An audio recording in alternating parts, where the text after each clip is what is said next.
because it will affect the electrical and mechanical system. It will stress the electrical system in a way that the starting current will be around 10 times. So what solution we can have? VFD is the best solution for that.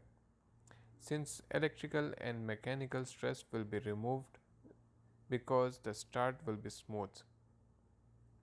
Not only that, even the speed of the motor is completely controllable by using VFD.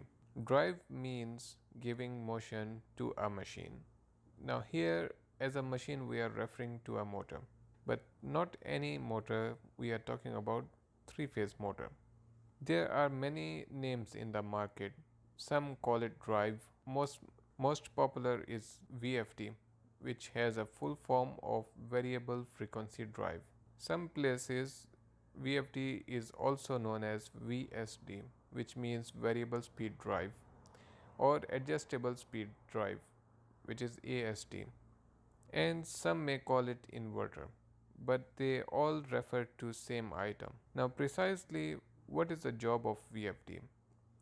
The job of VFD is to control the speed of the motor, monitor the motor and protect it.